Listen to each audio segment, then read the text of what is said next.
circular. Agradecemos especialmente a la cooperación alemana GIZ a través del Fondo Produzar por hacer posibles los medios para para esta financiación, así como al Instituto de Economía Circular de Wuppertal, que nos comparte la información que estamos dando en este web. Antes de arrancar, quiero presentarme. Yo soy Laura Flores, soy la directora general del ICIPC, soy ingeniera mecánica y magíster en ingeniería mecánica en la Universidad de los Andes y tengo un doctorado en procesamiento de polímeros del IKB, Instituto de Procesamiento de Polímeros, de la RWTH de Aachen, en Alemania. He trabajado durante toda mi carrera en la industria plástica, en diferentes temas, en diseño de productos, ingeniería, aplicaciones, simulación. He trabajado muchísimo en docencia a través del Centro de Excelencia en Inducción que ayudé a fundar y también en la divulgación de conocimiento a través de la revista Tecnología del Plástico. Bien, para arrancar, quiero pues darles a ustedes un poco de contexto de la fuente de este valiosísimo programa de Saber Circular y de la maravillosa cooperación que estamos haciendo con el Wuppertal Institute, que es el Instituto de Economía Circular, y particularmente con el Departamento, la Unidad de Investigación en Transformación Digital. En esta unidad de transformación digital se están generando recursos que ayudan tanto a Alemania como a la Unión Europea a generar conocimiento sobre el problema y el sistema. Aquí hay algo muy importante que quiero enfatizar el día de hoy y es ver la economía circular como un sistema. Nosotros desde la industria plástica, desde la fabricación de empaques, desde todas las, digamos, colectivos de responsabilidad extendida, etcétera, hemos tendido a ver la economía circular de una manera muy parcializada y acá el trabajo con Wuppertal lo que nos ha permitido es verlo como un sistema, ¿no? Nosotros tenemos una correlación con diferentes entes y es muy importante que esa correlación y esas interdependencias las entendamos. También a través de esta cooperación y bueno, en el trabajo que ellos vienen haciendo en la unidad de transformación digital, se proporciona conocimiento objetivo, diseñando visiones realistas y ambiciosas, además de orientación estratégica para actores de la sociedad, la economía y la política, y se trabaja en fomentar el conocimiento de la transformación, abordando tareas concretas de innovación en cooperación con socios prácticos, identificando todas las estrategias y soluciones orientadas a la implementación. Y las áreas de actividad concretas son economía circular digital en empresas y cadenas de valor. Muy importante que entendamos que nosotros pues tenemos una cadena de valor en empaques y envases, pero al articularnos en economía circular estamos impactando también otras cadenas de valor, por ejemplo, construcción, por ejemplo, la cadena de valor de manejo de residuos, la cadena de valor también de alimentos, etcétera, ¿cierto? Incluso textiles. Tenemos unas competencias en datos, ¿cierto?, que desarrollar en ese sentido. Hay que desarrollar, esto es muy importante, gobernanza para una economía circular digital y sostenibilidad para las tecnologías digitales. Concretamente, el doctor Holger Beer del Instituto de Wuppertal, quien generó el contenido que vamos a ver el día de hoy, viene trabajando en el desarrollo de una tecnología muy importante en Europa ahora que son los pasaportes digitales de productos. Bien, en esta presentación que vamos a abordar el día de hoy, que es una hora, vamos a abordar los siguientes temas. Después de una introducción, quiero hablar con ustedes acerca de la transformación digital y la sostenibilidad, de cómo son los datos que deben alimentar esta economía circular y la digitalización de la economía circular, para terminar hablando acerca del pasaporte digital de productos.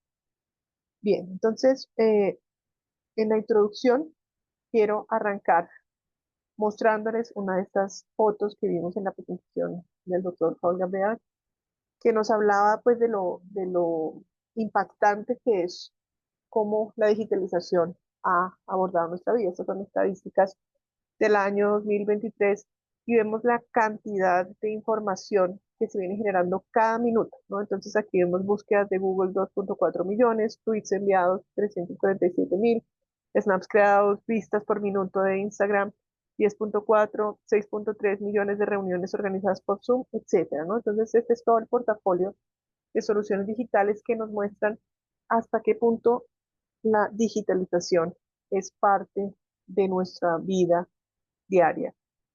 Antes de arrancar, quiero pues que nos pongamos de acuerdo en estos dos términos. El primer término es la digitalización. ¿Qué es la digitalización? Es básicamente la integración de tecnologías digitales en la vida cotidiana, ¿cierto? ¿Qué se puede digitalizar? Pues todo lo que se pueda llevar a este nuevo formato. Pero esa digitalización, con esa digitalización nos referimos a la forma en la que cambiamos esa interacción de compartir información o de interactuar en general con tecnología. Y transformación digital va a ser una transición de la economía y la sociedad caracterizados por el uso de tecnologías analógicas hacia la era de la digitalización, ¿cierto? Entonces, esa transformación digital la vamos a tener en las empresas, por ejemplo, en la medida en que dejamos de usar un papel para registrar los datos y nos vamos a registrarlos en un formato digital, o en la medida en que dejamos de pronto de usar la tarjeta del turno en el que entramos, ¿cierto? En el relojito y empezamos a tomar un reconocimiento de imagen, por ejemplo, de cara para marcar la hora de entrada de los colaboradores. Entonces, vemos la digitalización, que como lo vemos hace parte de nuestra vida, de nuestro día a día, y la transformación digital que va generando ese cambio en la forma en la que producimos y en la que interactuamos en el tejido productivo. También para sensibilizarnos, esta es una gráfica muy interesante que nos muestra el volumen de datos, de información capturados, copiados y consumidos en el mundo desde 2010 hasta 2020 con proyecciones de 2021 a 2025, ¿cierto? O sea, vemos este crecimiento exponencial que nos muestra de pronto cómo arrancamos, ¿cierto? En el año 2010 y cómo vamos en el año 2025, ¿cierto? Cómo hemos crecido pues prácticamente 100 veces en esos volúmenes de datos que vamos generando día a día. Entonces, esto todo es para que entendamos que vivimos en una nueva realidad, ¿cierto? Donde los datos hacen parte de nuestro día a día y donde cada vez se abren más oportunidades de utilizar los datos eh, para diferentes tomas de decisiones. Mm. Yo vengo hablando de economía circular hace muchísimo tiempo y pues he hablado de economía circular en el sector de plásticos, en el sector de empaques, de envases, pero lo que me impactó muchísimo de esta cooperación de saber circular es esta forma de pensar en la economía circular y en el impacto que tiene la digitalización como una transformación de un sistema, ¿cierto? O sea, cómo impacta a diferentes entes, a diferentes partes interesadas. Entonces, nosotros en la digitalización, por ejemplo, hablamos de una transformación tecnológica que tiene diferentes elementos. Entonces, por aquí voy a activar mi puntero. Vamos a hablar, pues, por ejemplo, del Internet de las Cosas, vamos a hablar del Big Data y de la inteligencia artificial, de la manufactura aditiva, de la contabilidad distribuida del blockchain, pero también tenemos que ver cómo esa transformación, esa digitalización afecta nuestras prácticas sociales, ¿cierto? Entonces, nosotros cambiamos la dinámica, bueno, eso sí lo vemos, por ejemplo, en cómo de pronto dos personas sentadas en la misma mesa se comparten la información más bien a través del celular que de manera verbal, como también tenemos necesidad de tener nueva legislación, ¿cierto? Lo vemos de pronto en los medios cuando hablamos de inteligencia artificial y decimos que debemos crear nuevas leyes que protejan los intereses y la propiedad intelectual. Vemos también cambios organizacionales que vienen a partir de esta digitalización, ¿cierto? De pronto algunos cargos que desaparecen, algunos cargos que cambian, se transforman debido a esa transversalidad de la información, nuevos mercados también que se abren, ¿cierto? En la medida, pues, lo más, por ejemplo, esta sesión del día de hoy, que nos permite llegar a muchísima gente sin que necesitemos desplazarnos, sin que necesitemos viajar para poder participar de este tipo de formaciones. Las innovaciones en procesos, ¿cierto? Los procesos de transformación, todo esto se ve impactado. Y pues acá lo que vemos es que la digitalización es una consecuencia social del paso de un mundo analógico a un mundo digital. Entonces, muy importante saber que la digitalización puede contribuir a la transformación hacia la sostenibilidad, ¿cierto? Nosotros podemos tener un mundo más sostenible. En qué medida? Por ejemplo, nosotros pues no estamos necesitando desplazarnos para tener esta reunión, ¿cierto? Entonces, eso puede mitigar las emisiones de carbono. Hay diferentes alternativas en las que la digitalización, la información puede ayudarnos a reducir el impacto ambiental, también si dejamos de usar papel y empezamos a usar información. Se estima, por ejemplo, que el ahorro de emisiones para 2030 podría reducirse entre 1,3% y 20% gracias a la digitalización. Sin embargo, esto no pasa solo, ¿cierto? No pasa de manera automática, porque para que esto ocurra, las soluciones digitales y verdes deben difundirse. hay algo que es muy importante que nosotros veamos, es que a veces nosotros a través de la digitalización generamos una economía, generamos un ahorro, pero ese ahorro hace que se consuma más por otro lado. Entonces, eso es un efecto rebote. Eso es lo que vemos en esta diapositiva acá. Nosotros podemos tener, por ejemplo, un servicio digital y decir, bueno, entonces ya no te tienes que desplazar a la tienda porque ya te vamos a mandar todo por internet y ya incluso puedes pegar la foto del vestido que quieres y te ayudamos a buscar, ¿cierto? ¿Pero eso qué significa? Pues que de pronto ya no voy a comprar uno, sino voy a comprar 10 vestidos, ¿cierto? Que no necesito, pero pues los voy a comprar porque es mucho más fácil y mucho más rápido y solamente con un clic puedo generar eso. Entonces, esto se llama un efecto rebote en el cual nosotros tenemos unas ganancias en eficiencia a través del servicio digital, pero también tenemos un mayor impacto debido al uso de otros bienes y servicios. Esas son cosas que hay que contabilizar, ¿cierto? Lo vemos también en la economía circular. A veces nosotros decimos, bueno, vamos a empezar a hacer más accesible el consumo de material reciclado de alta calidad. Entonces, a través del rastreo de ese consumo de material reciclado, vamos a lograr esa información y el material va a estar disponible. Pero de todas formas, se sigue consumiendo más plástico, ¿cierto? Porque en general este plástico reciclado no está reemplazando plástico virgen. Entonces, el monto total, digamos, no es un balance positivo, sino que sencillamente consumimos más.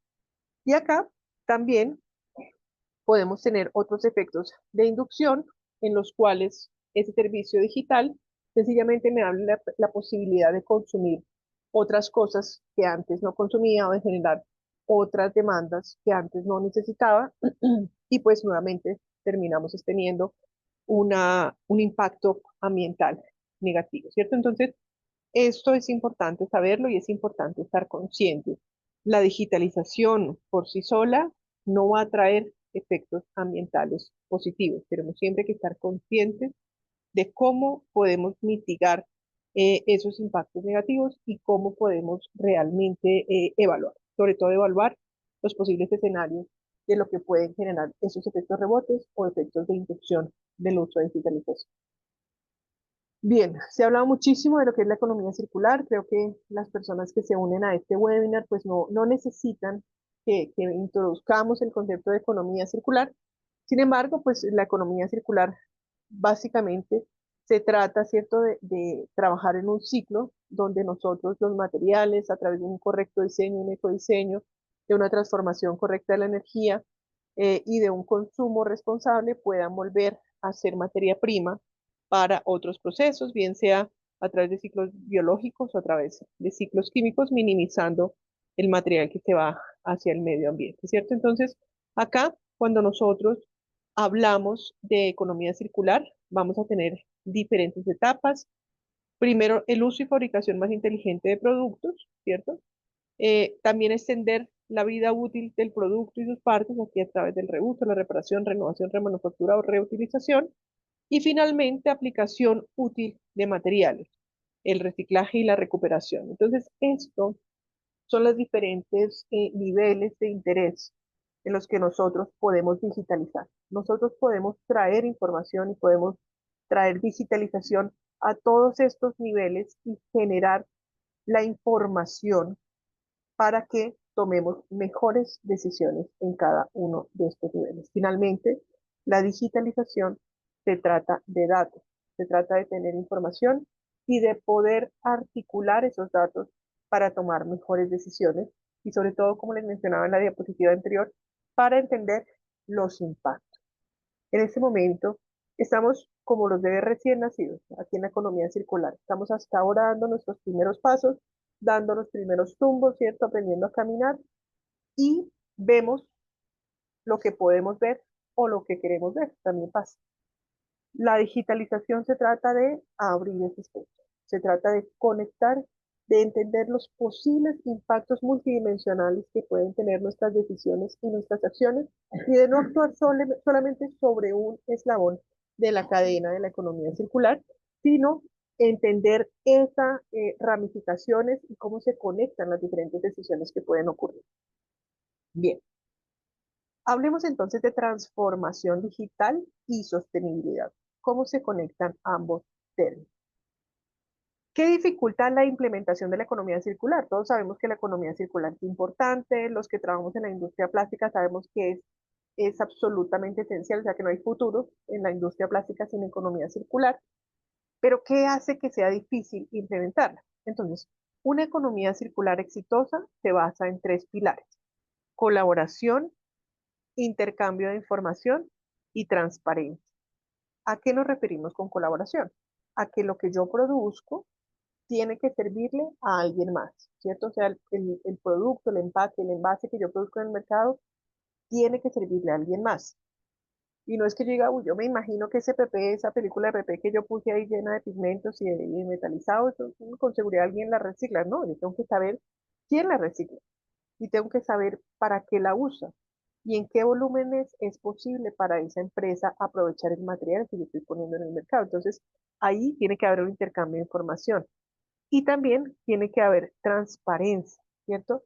¿Por qué es importante que haya transparencia? Pues porque cuando nosotros empezamos a buscar material o empezamos a incorporar material reciclado en nuestras aplicaciones, pues tenemos que saber que es inocuo, tenemos que saber que no tiene de pronto sustancias de interés, se llaman esas, ¿cierto? Son sustancias que pues, substance of concern, se llama eso en inglés, ¿cierto? Aquí le decimos un poquito más amable, le decimos sustancias de interés, allá son sustancias de preocupación.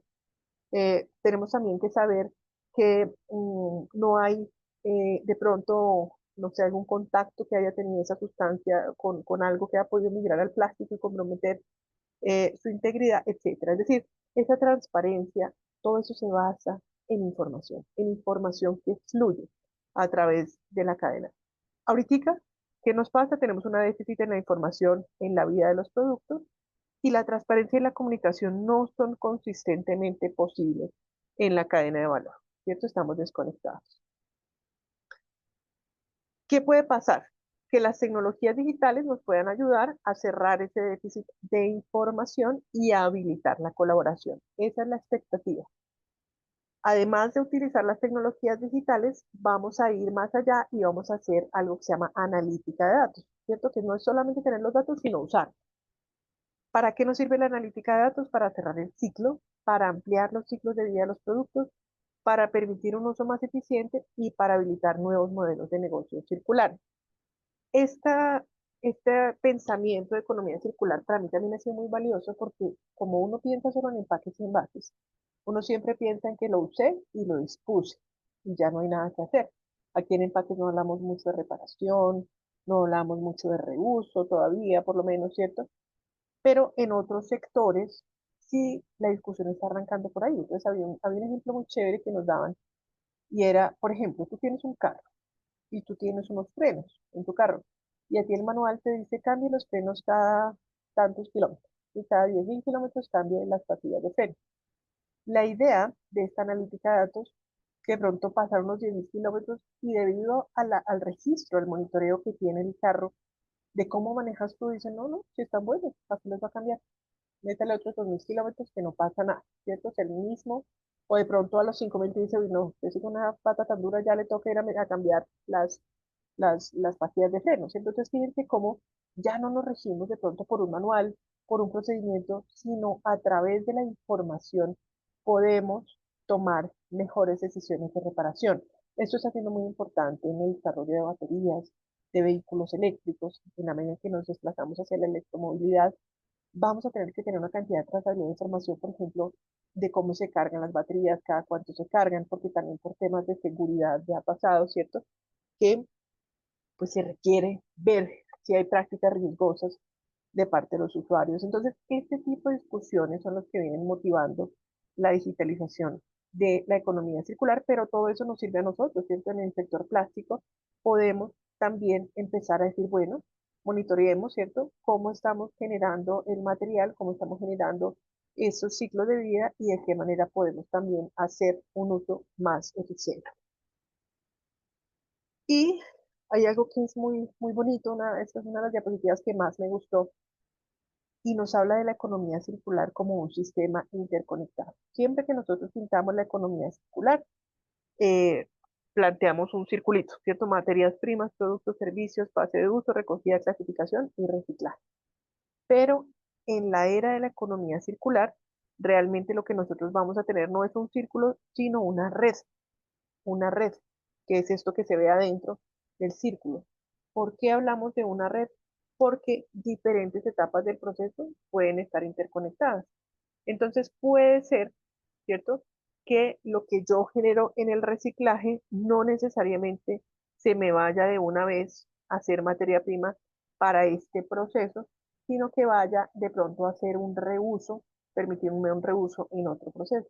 Entonces, esta red puede conectarse en diferentes direcciones. O yo puedo decir, listo, la recogida la voy y la llevo a un servicio de pronto de lavado, clasificación y generación nuevamente de reutilización, pero a través de una red. Entonces, fijémonos cómo en esta red ya estamos, no tenemos solo una dirección de flujo, sino podemos generar diferentes conexiones con diferentes nodos y diferentes actores de esa cadena productiva.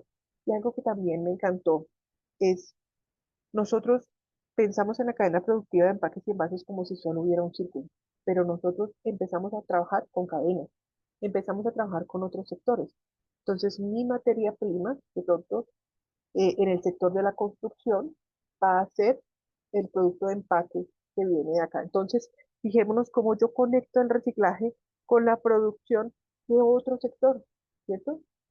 Tengo que ir a otro sector o de pronto las fibras que yo uso de PET vienen, ¿cierto? De unas botellas o de unas bandejas termoformadas que trabajo en otra parte, pero fíjense cómo empezamos a conectar diferentes industrias. Entonces, imaginémonos esta red e imaginemos cómo necesitamos para la construcción de esta economía circular y sobre todo para la comunicación entre diferentes cadenas, entre diferentes eh, sectores productivos, necesitamos que fluya esa información, ¿cierto? Necesitamos que esa información se transfiera.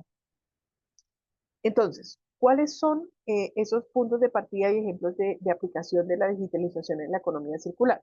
Vamos a necesitar sensores, ciertos sensores que nos permitan trazar información, gestión de activos digitales, operaciones y logística optimizadas. Vamos a tener que tener mecanismos de trazabilidad y seguimiento automatizado. Algo que es muy importante, sistemas ciberfísicos o gemelos digitales que nos permitan tratar la información, mecanismos de clasificación y de control de calidad automatizado, plataformas digitales para material secundario, economía de las máquinas e inteligencia artificial, ¿cierto? Entonces, fíjense cómo empezamos a conectar todos estos puntos de partida, todas estas aplicaciones que vamos a tener en esa red. Ojo que ya no estamos hablando de un círculo, sino de una red. ¿Qué, qué motiva esta transición hacia la economía circular? En Europa, pues, por un lado, los costos, ¿cierto? Costos de disposición, costos de impositivos. eh, Finalmente, las empresas que más contaminan también son empresas que tienen que pagar por contaminar. Entonces, lograr gestionar adecuadamente va a reducir costos. También la falta de personal, en la medida en que pues no podemos estar detrás de cada residuo generando esa información, vamos a necesitar los datos para poder trazarlos. La regulación, por supuesto, uno de los drivers más importantes que genera esos cambios. Acá, pues vamos a ver a través de la Comunidad Europea que, que finalmente cuando nosotros exportamos y cuando producimos para una economía que no tiene fronteras, pues es muy importante garantizar esa trazabilidad de la información y también para tener una seguridad de abastecimiento y suministro, ¿cierto? Esos son los motivos más importantes por los cuales se trabaja. Y acá, esta es una gráfica muy interesante que vimos varias veces durante la capacitación y que nos habla de algo que se llama la economía circular inteligente y que parte de un principio que es que la digitalización es un proceso, es un camino, es una pirámide, como la vemos acá. Nosotros tenemos una base, tenemos unos puntos de partida y vamos etapa por etapa mejorando pues esos puntos de partida y cómo se construye esa economía circular. Entonces, de este lado izquierdo, nosotros tenemos eh, los primeros niveles, ¿cierto?, de transformación de datos. Acá tenemos unos recursos conectados, acá tenemos entonces la primera etapa, ¿cierto?, que es conectar recursos y recoger datos. Esto es lo primero que debemos hacer en nuestras organizaciones, en nuestros empaques, en la información que vayamos a trazar. Y acá lo que vemos es que estas etapas van a tener pues la posibilidad de darle sentido a la economía circular. Entonces, acá arrancamos con la recolección de datos que habla de Internet de las cosas, de redes de sensores inalámbricos, de sistemas de control y embebidos, etcétera, ¿cierto? Después vamos a ir a un nivel más arriba y es obtener esa información.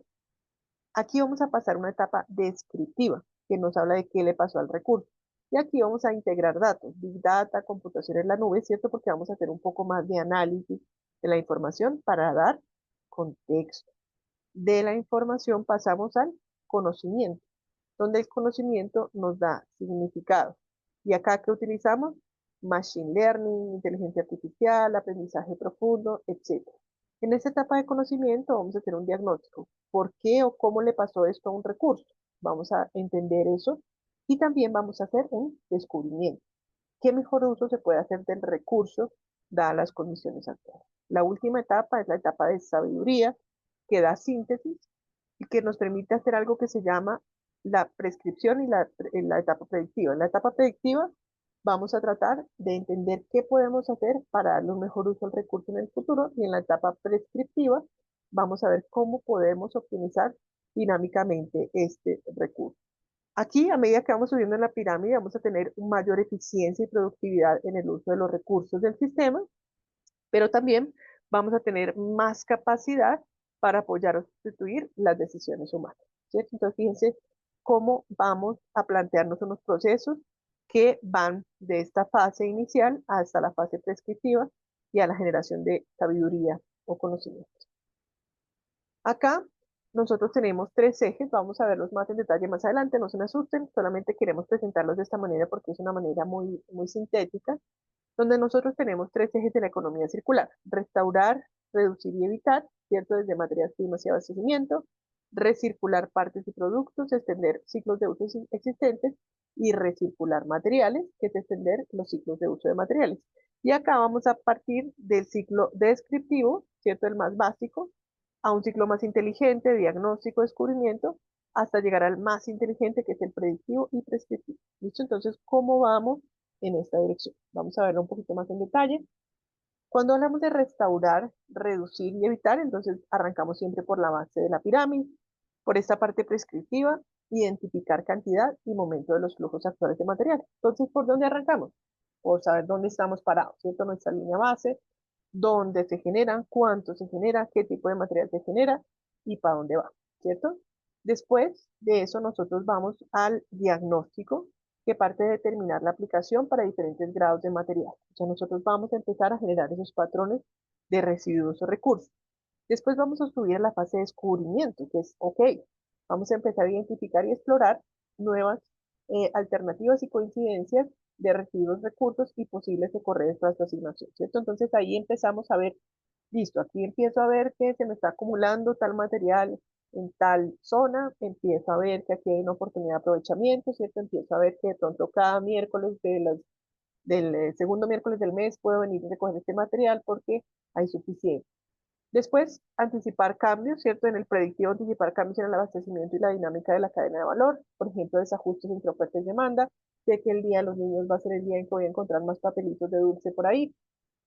Y termino con el prescriptivo, coincidencia y ejecución automática de residuos y recursos, ¿cierto? Incluida la planificación. Entonces, fíjense cómo vamos etapa por etapa generando esas información para restaurar, reducir y evitar.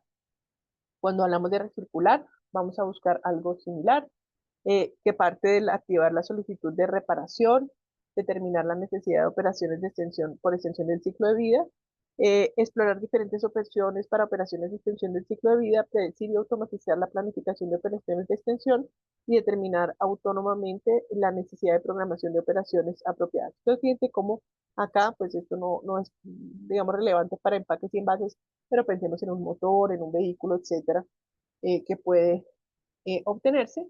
Y acá cuando hablamos de recircular materiales, ¿cierto? Cuando hablamos de extender los ciclos de uso de materiales, vamos entonces a empezar, que si tal vez nos pega más a nosotros, determinar la ubicación y cantidad de material para un tratamiento óptimo. Por ejemplo, contenedores inteligentes de residuos con modelo paga por lo que deseches, detección automática de la calidad del material, ¿cierto? Para poder decir, bueno, este es biodegradable, este se puede reciclar de pronto, volver a hacer empaque, este va para madera plástica, etcétera. Identificar e investigar nuevas y efectivas cascadas de materiales con un impacto ambiental mínimo. Esto sería ya el descubrimiento, ¿listo? Entonces, donde llega, listo, yo creo que este material se me puede ir a un multicapa, encapsulado, ¿cierto? Y aquí empezar a generar algo que es muy importante en los mercados digitales de materiales.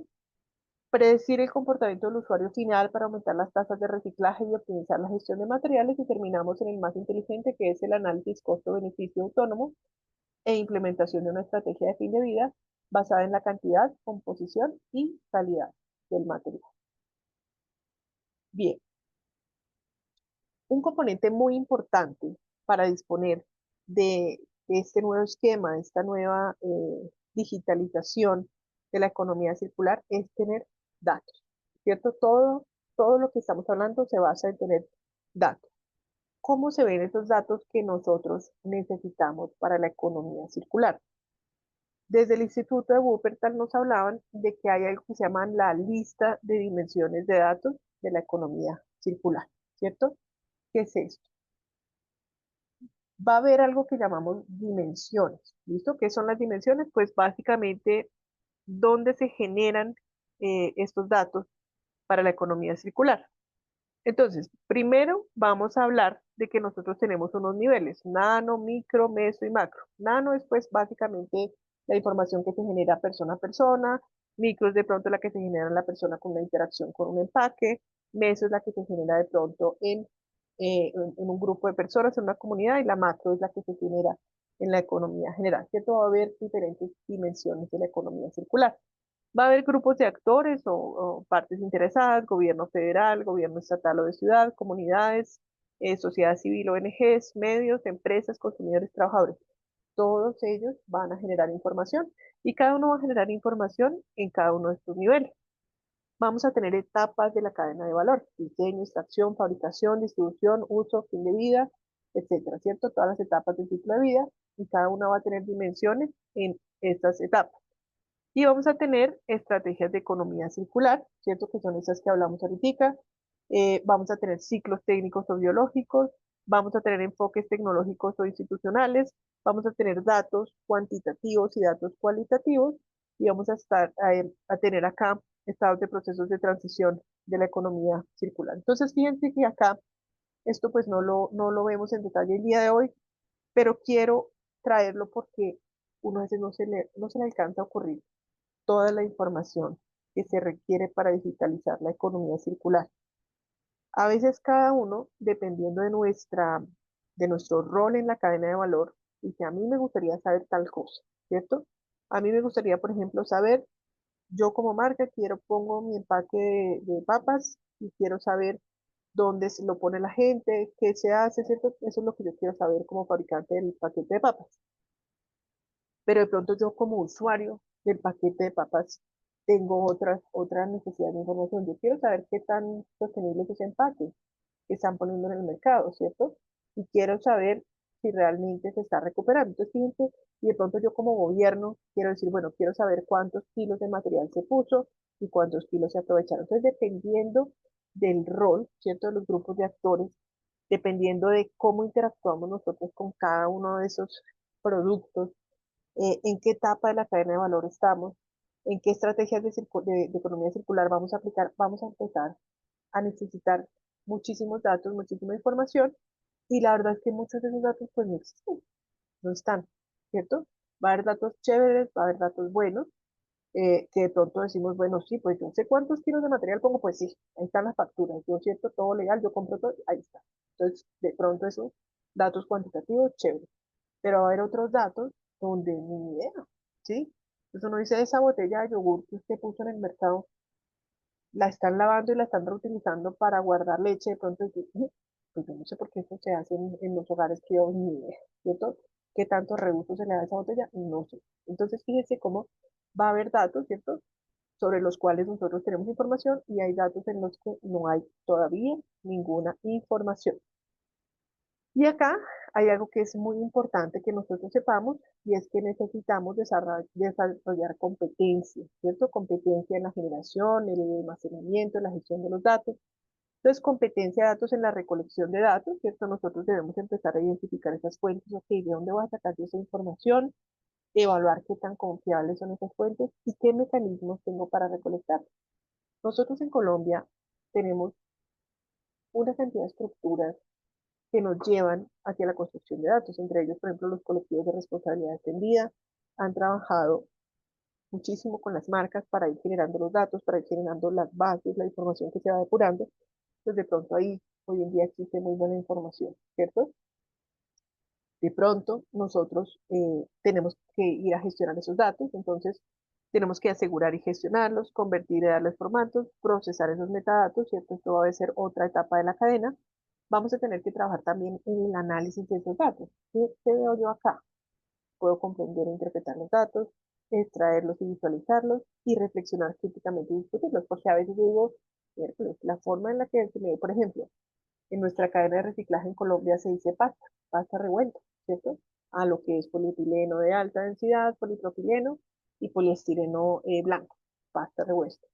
¿Será que sí me sirve? ¿Será que vale la pena que hagamos algo para mejorar esa calidad de los datos? O definitivamente no me afecta, ¿cierto? ¿O qué puedo yo hacer para tener una estadística de esa pasta revuelta, cuánto es PP, cuánto es polietileno, etcétera? Entonces, fijémonos cómo podemos empezar a reflexionar y a discutir los datos y finalmente hacer lo que se llama una aplicación de datos, presentarlos, tomar decisiones basadas en datos y establecer una cultura de datos. Esto también me encantó cuando hablamos de la capacitación, porque dije, ¿cómo así que cultura de datos? ¿Qué es eso?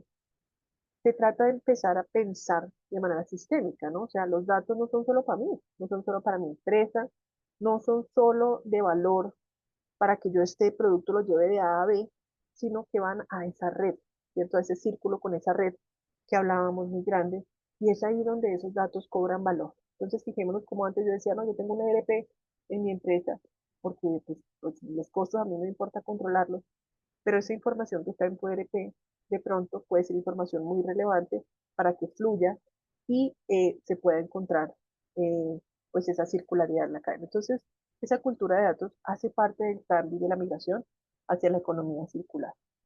Entre los datos vamos a tener datos primarios, ¿cierto? Que son los datos que nosotros recogemos directamente en la fuente. También vamos a tener datos secundarios, donde vamos a revisar literatura. De pronto, a través de una comparación con un caso real, podemos extraer alguna información o podemos calcular promedio. También vamos a tener datos secundarios no específicos, donde tenemos estimaciones, cálculos, y tenemos lo que finalmente son estimaciones, que son datos que no son, pues, donde no hay datos confiables, hacemos este tipo de cosas. Cuando hacemos análisis de tipo de vida, análisis de ciclo de vida, perdón, hacemos uso de esta información y vamos llevando esta información paso a paso.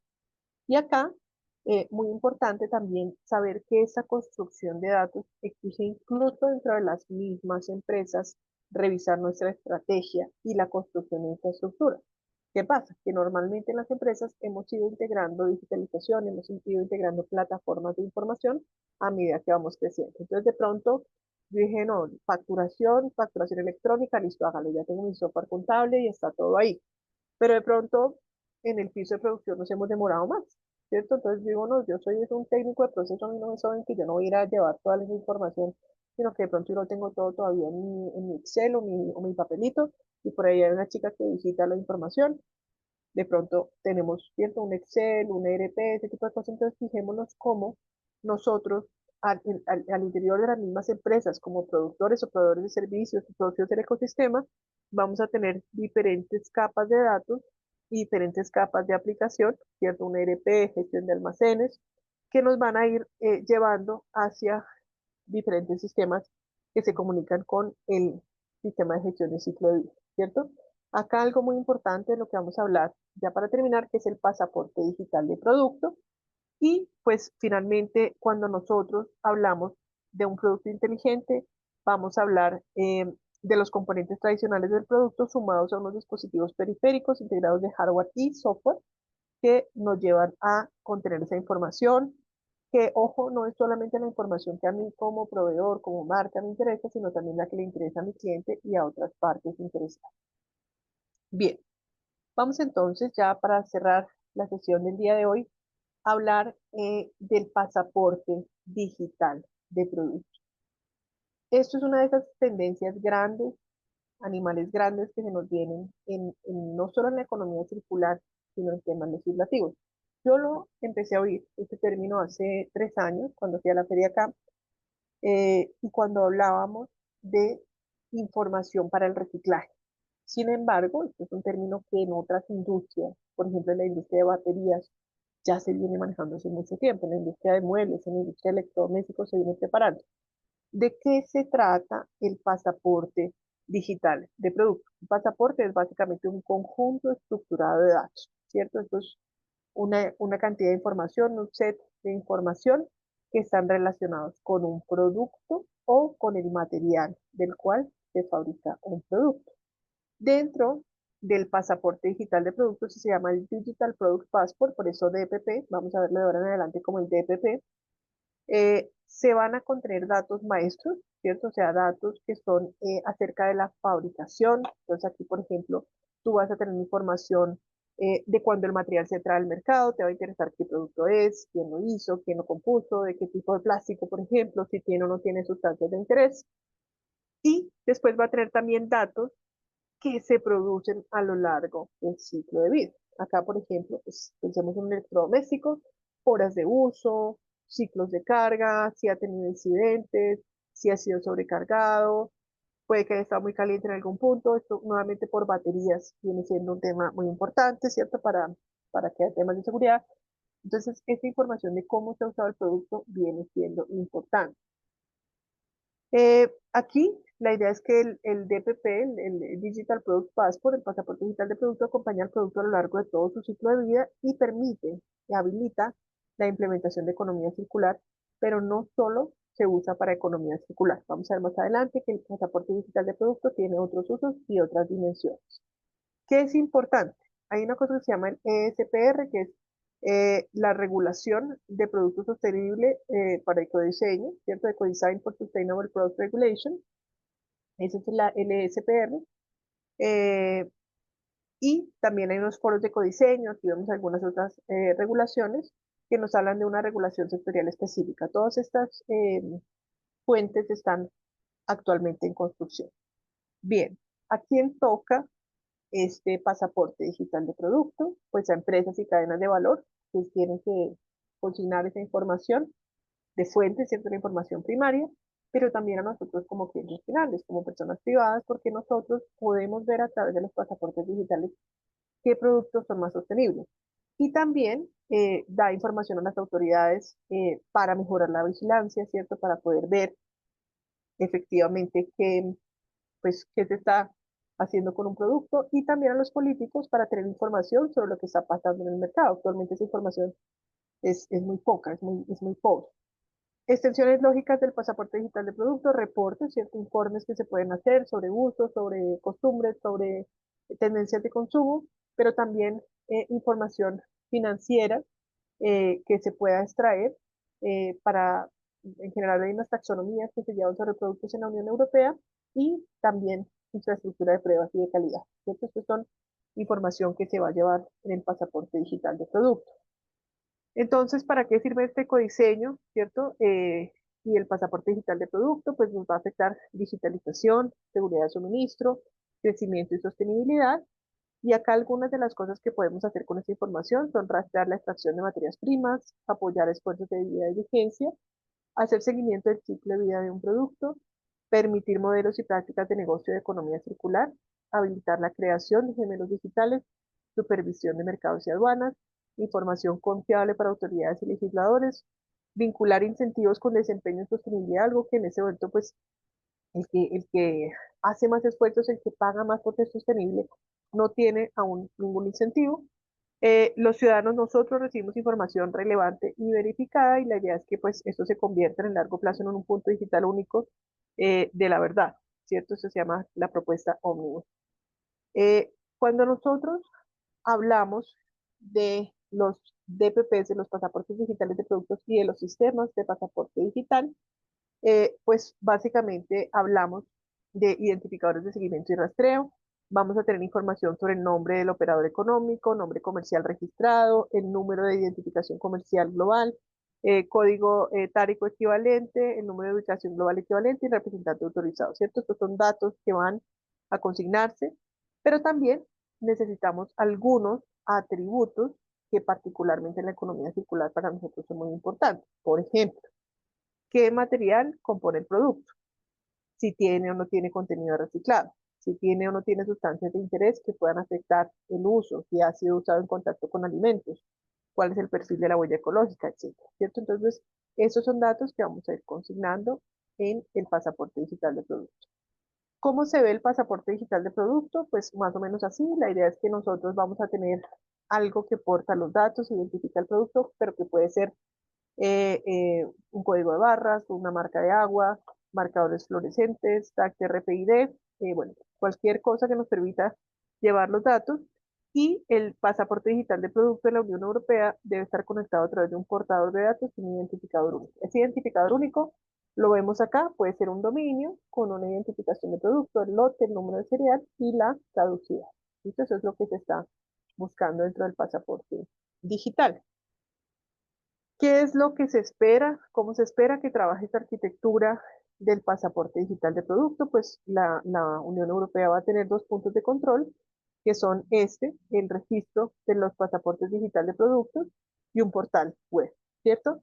Aquí el operador económico, las autoridades registran el producto, ¿cierto? Y uno como consumidor puede buscar la información. Acá el reciclador también puede entrar a buscar la información, la autoridad de mercado puede entrar a buscar esto y pues de esta manera circulan los datos. Acá la idea es que existe un enfoque descentralizado del almacenamiento de datos, es decir, que cualquiera puede almacenar los datos, pero que exista un registro central claramente vinculado a un producto. La idea es que podamos acceder a los datos a través de un identificador único de producto y también, pues obviamente que el acceso se base en la necesidad de saber. No vamos a publicar todo lo asociado a un producto, no vamos a publicar secretos industriales, de pronto temas financieros tampoco los vamos a poner, precios no van ahí, sino información que pueda ser relevante para estos objetivos de los que hemos hablado de manejo de producto. Tenemos entonces tres niveles de granularidad posibles: modelo, lote, artículo, y cuatro identificadores únicos: identificador de producto, identificador de operador económico, identificador de la instalación e identificador de registro. Y se va a contar con un portal web, que es el portal al cual podemos acceder todos los consumidores. ¿Qué deben hacer las empresas para montarse en este pasaporte digital de producto? Pues preparar y fijar, ¿cierto?, la información, ser exhaustivos. La información, pues obviamente tiene que ser auténtica, verídica, fiable, comprobable. También es importante, pues, tener una copia de seguridad mantenido por un tercero y pues las copias de soporte de datos o producto único se pondrán a disposición de distribuidores y mercados en línea que vendan el producto correspondiente. Aquí en Colombia, nosotros contamos con un ejemplo, un piloto con el que el Instituto de Wuppertal ha venido trabajando, que se llama la plataforma TradeSurfer, y esta se ha diseñado para permitir la creación y gestión de pasaportes digitales para industria de moda y alimentos. Acá vemos pues una tabla, ¿cierto? Un canvas de cómo este negocio se viene creando, de para quién se ha hecho. Ya hay algunos pilotos, algunos clientes operativos. Aquí vemos cómo están acá las tecnologías digitales empleadas.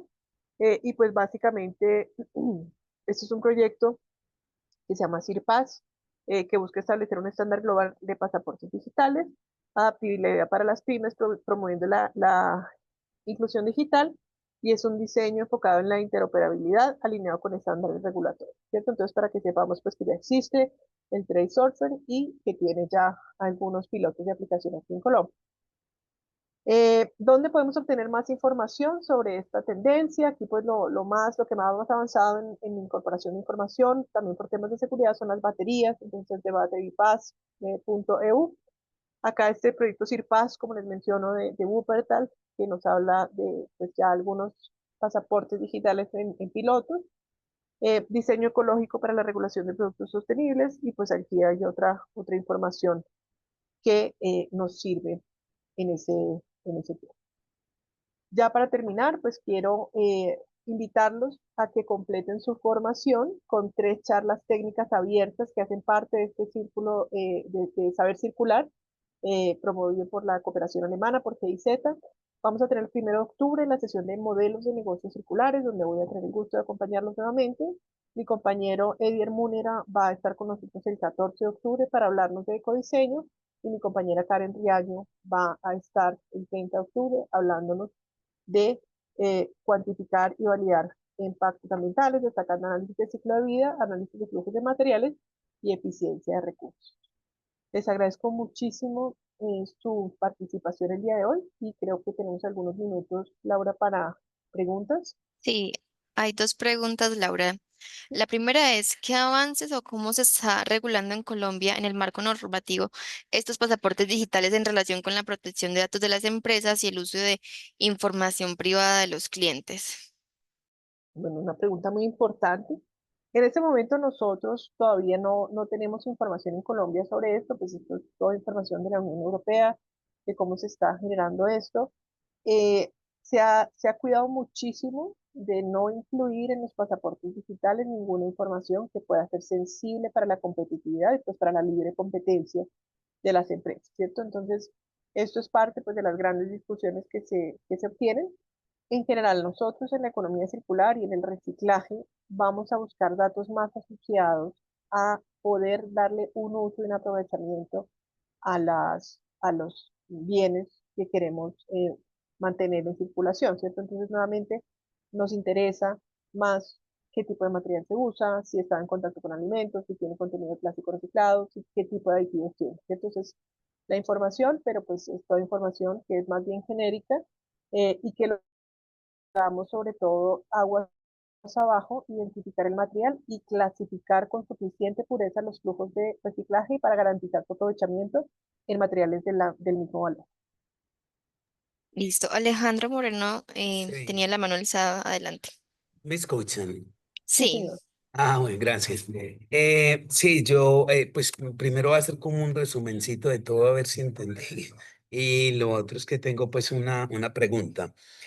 El fin del pasaporte, pues según tu explicación, es un proceso de trazabilidad, obviamente pues desde la materia prima hasta el producto final y qué pasó con él.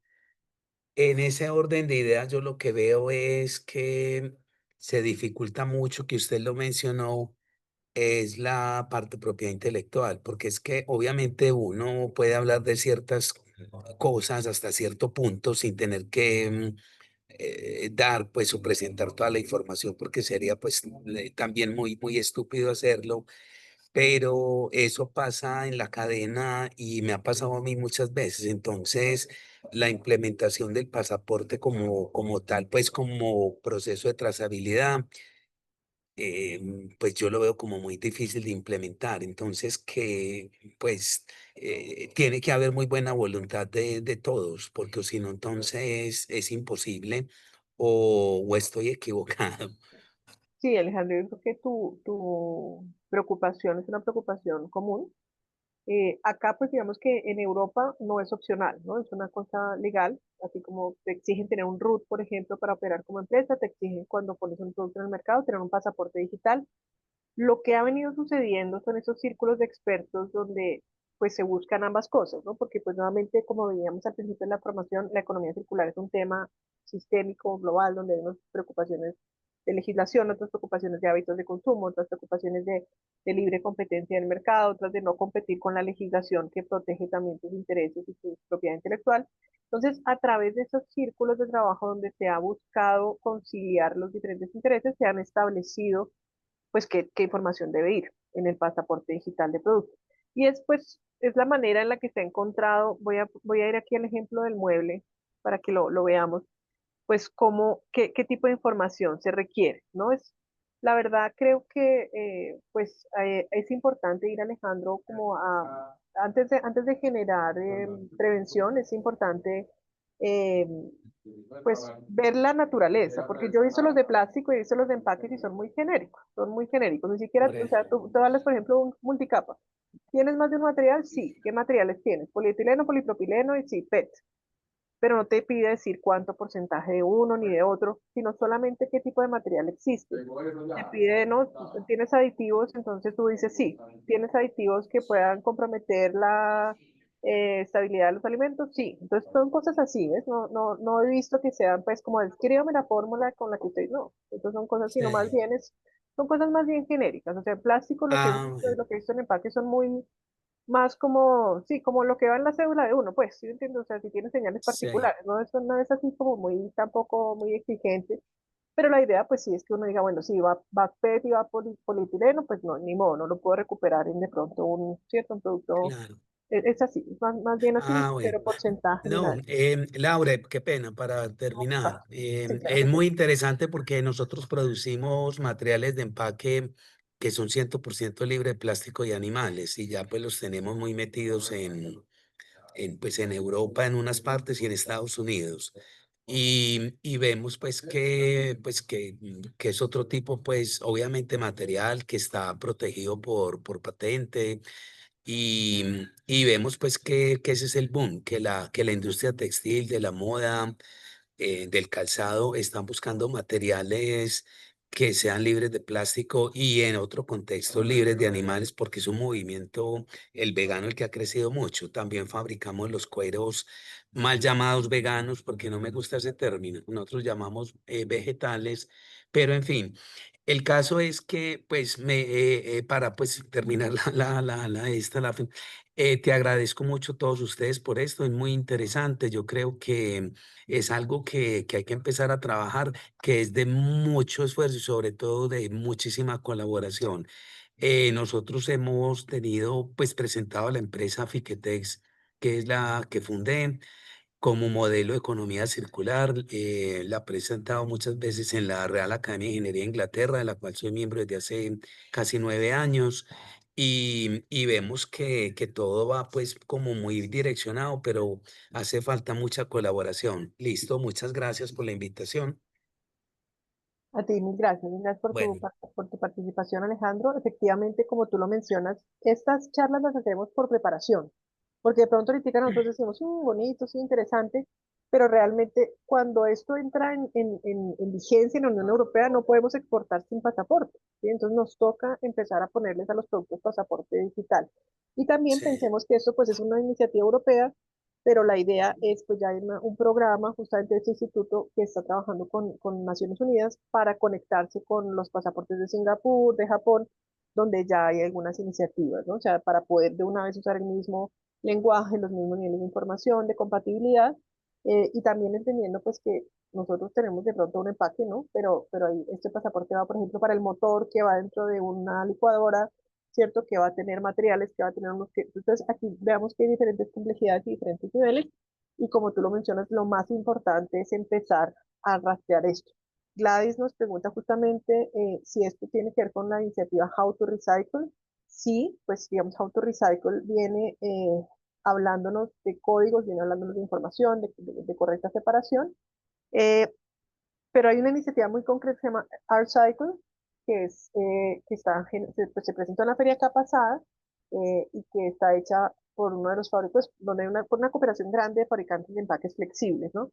Pero justamente es eso, es disponer de la información necesaria para la valorización adecuada de residuos de empaque y envase. Laura, y una última pregunta que nos hacen es, ¿cómo piensas que pueden las compañías justificar financieramente la inversión en toda la plataforma tecnológica que habilite los pasaportes digitales de producto y habilitar los beneficios de economía circular que mencionas con estos? Pues mira, ahorita realmente plataformas como esta que les mencioné de ArtCycle o no, el Holy Grail, lo que se dice en inglés, no sé cómo se dice, pero esas son iniciativas de pasaporte que ya hay, ¿sí? Entonces la de Holy Grail es una iniciativa donde hay marcas de agua digitales que permiten el sorting, la separación de materiales. Pues esos digamos que son socios, consorcios que se han hecho, que están en fase ya digamos de implementación semi-industrial, pero donde toda la plata pues ha venido de Unilever, de empresas de ese estilo que han pues puesto el dinero para estas investigaciones. Eh, ¿De dónde viene, digamos, para una empresa del común? Pues yo veo que es finalmente, pues no sé, como una certificación INVIMA. Si tú quieres exportar, te piden la certificación INVIMA, pues te toca pagarla, ¿no? Entonces, ahí realmente, pues es, digamos, esa es solamente creo que va a funcionar y que se va a implementar en la medida en que se vuelva algo mandatorio, que se vuelva algo que te permita exportar. Nosotros en el país realmente no hemos hablado nada todavía de este tema. Vemos pues en la cadena de reciclaje vemos la necesidad de tener herramientas para la clasificación y vemos que la incorporación de información dentro de etiquetas, por ejemplo, que se puedan escanear, es relevante, pero pues en este momento es algo totalmente exploratorio y voluntario. Entonces, pues yo la verdad no tengo la menor idea por ahora de cómo justificar esta inversión, porque pues sí cuesta y genera un sobrecosto y realmente pues solamente cuando es para cumplir con metas de ley y cuando es algo así, le veo futuro a que sea algo que podamos implementar, pues que no sea voluntario, ¿no? Porque pues sí, sí, creo que es más porque va a ser un tema de ley.